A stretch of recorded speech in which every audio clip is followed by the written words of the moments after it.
नमस्कार, आप देख रहे हैं प्राइम न्यूज का डिजिटल प्लेटफॉर्म और आपके साथ मैं हूं प्रीति। एक बड़ी खबर को लेकर जानकारी आपको देने वाले हैं। दरअसल देखिए, ज्ञानवापी की ही तरह एक मामला है जिस पर आज बागपत सेशन कोर्ट की तरफ से फैसला सुनाया गया है। दरअसल देखिए, बागपत से हालांकि ये बड़ी खबर है। हालांकि ये मामला जो है वो प्रकाश में तब आया जब ज्ञानवापी को लेकर जोर शोर से यहाँ एक तरफ हिंदू पक्ष की तरफ से आवाज उठाई जा रही थी तो दूसरी तरफ मुस्लिम पक्ष की ओर से आवाज उठाई जा रही थी।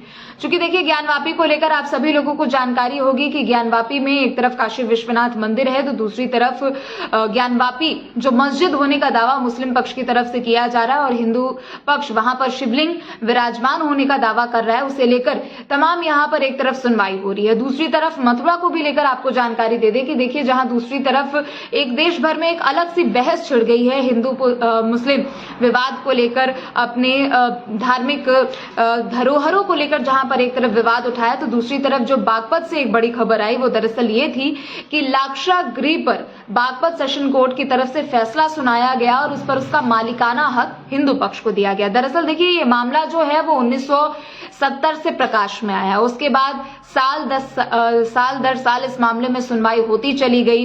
हालांकि 2 साल पहले ये काफी ज्यादा चर्चा में आया। आप एक तरीके से कह सकते हैं कि 2 साल पहले ये मामला हाईलाइट में आया, जिसके बाद लोगों ने इसके बारे में जानकारी ली और लोगों को पता लगा कि दरअसल ये मामला क्या है।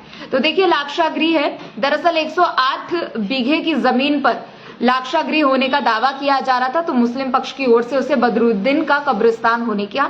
आप सभी लोगों ने महाभारत देखी होगी। महाभारत में लाक्षागृह का किया गया और उससे आप लोग समझ पा रहे होंगे कि दरअसल लाक्षागृह होता क्या है, या फिर उस वक्त जब महाभारत काल में इसका जिक्र किया गया तो वो उस वक्त कैसा था। आपको बता दें कि हिंदू पक्ष ने यहाँ पर लाक्षागृह होने का दावा किया। तमाम यहाँ पर दावे हिंदू पक्ष की ओर से किए गए तो मुस्लिम पक्ष की ओर से यहाँ पर कब्रिस्तान होने का दावा किया जा रहा था। इसे लेकर साल दर साल सुनवाई होती चली गई, जिसके बाद लगभग 54 साल के बाद इस मामले पर फैसला सुनाया गया और बागपत सेशन कोर्ट ने इस मामले में हिंदू पक्ष को मालिकाना हक दिया है। मुस्लिम पक्ष कह रहा था कि बदरुद्दीन का वहां पर वो मजार है। मुस्लिम पक्ष के भी अपने अपने दावे थे तो हिंदू पक्ष ने भी बताया कि यहाँ पर लाक्षागृह है। महाभारत का काल का यहाँ पर जिक्र किया गया है, क्योंकि आप सभी को याद होगा कि महाभारत काल में कौरवों ने लाक्षागृह का निर्माण करवाया था। वहां पर पांडवों को हालांकि मारने की वो साजिश के तहत उस लाक्षागृह का निर्माण करवाया गया था, लेकिन उसके साक्ष्य अभी भी वहां पर मौजूद थे। हिंदू पक्ष की ओर से यह दावा किया गया। जब इस मामले में सुनवाई साल दर साल होती चली गई तो जैसे ही ये मामला स्टेप बाय स्टेप आगे बढ़ता चला गया, ऐसे में इस जगह की खुदाई कराई गई। जब यहाँ पर जगह की खुदाई कराई गई तो दरअसल वहां पर महाभारत काल से जुड़े हुए तमाम साक्ष्य वहां पर मिले। एएसआई की टीम को वहां पर महाभारत काल से जुड़े हुए तमाम चीजें वहां पर मिली। वो क्या क्या चीजें मिली है वो मैं आपको बता देती हूँ।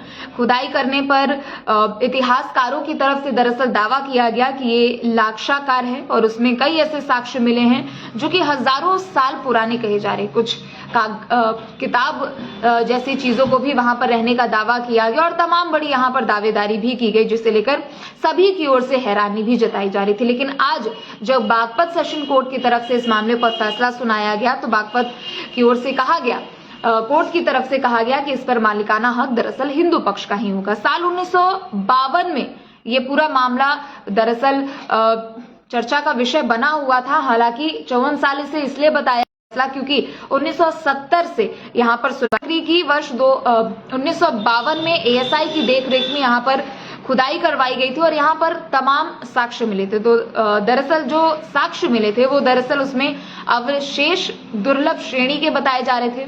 खुदाई में 4500 वर्ष पुराने मिट्टी के बर्तन यहाँ पर मिले थे। महाभारत काल को भी इसी काल का माना जाता है, क्योंकि आप सभी लोगों को पता है कि महाभारत काल का जिक्र भी आज से 5000 साल पहले का किया जाता है और तकरीबन इसी के आसपास इतने ही पुराने वो बर्तन यहाँ पर मिले थे। लाक्षागृह टीला 30 एकड़ में दरअसल ये फैला हुआ है। ये 100 फीट ऊंचा है और इसी को लेकर हिंदू पक्ष की भी ओर से दावे किए जा रहे थे। यहाँ पर मानव कंकाल के भी अवशेष मिले हैं। यहाँ पर एक सुरंग मिली थी और वो सुरंग वही सुरंग बताई जा रही थी जो महाभारत में आप लोगों ने देखा होगा कि उसी सुरंग के जरिए पांडव वहां से निकलकर भागे थे, अपनी जान बचाकर वहां से भागे थे। लेकिन आज जो फैसला सुनाया गया है उसमें यही सुनाया गया है कि हिंदू पक्ष पर इसका मालिकाना हक होने वाला है और मुस्लिम पक्ष को इससे बड़ा झटका लगा है। तो चलिए, फिलहाल के लिए सिर्फ इतना ही। आप देखते रहें प्राइम न्यूज। नमस्कार।